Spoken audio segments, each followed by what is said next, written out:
लड़की कैसा भी रहे डांस आप लोगों के वैसा ही हो। चलिए आप लोगों वैसा ही हो। चलिए मिस्टर राखी रानी जो कि आप लोग कोलकाता से चल के आई है मिस्टर राखी रानी। चलिए लाइट को बंद करें और साउंड को कुछ काम करें। धमाकेदार साउंड के साथ कारवा मोबाइल।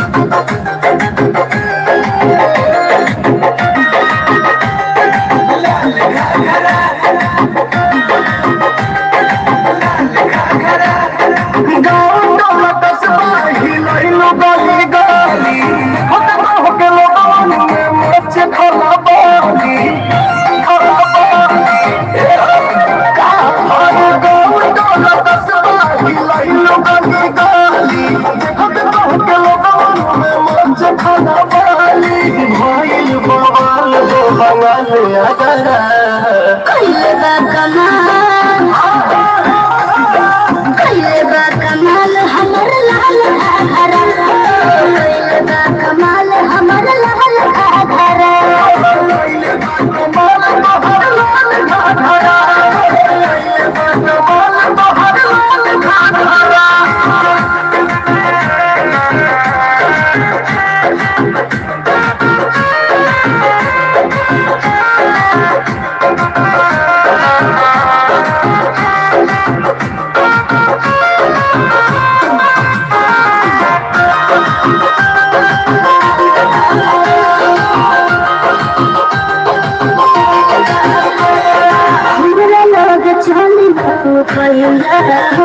उड़न बाज हम चिड़ैया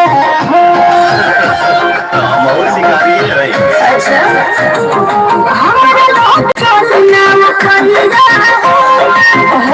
उड़न बाज हम चिड़ैया हमारा के बता दो मेरा रानी दुल्हा बनी कौन लगा बाजे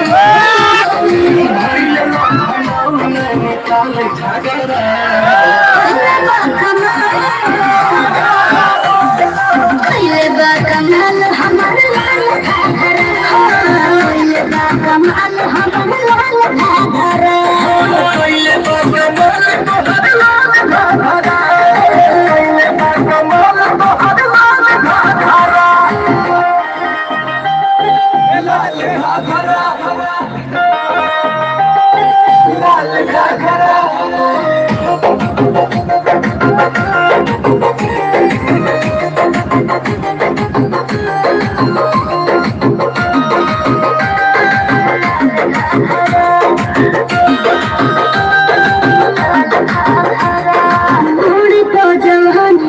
बोझला धरे रोज रोज बाबू हमर खोज बाधे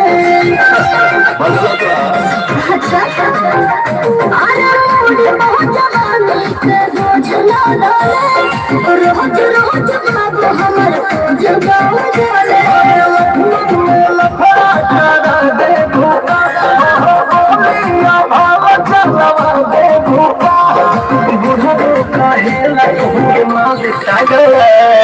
कहिला कमाल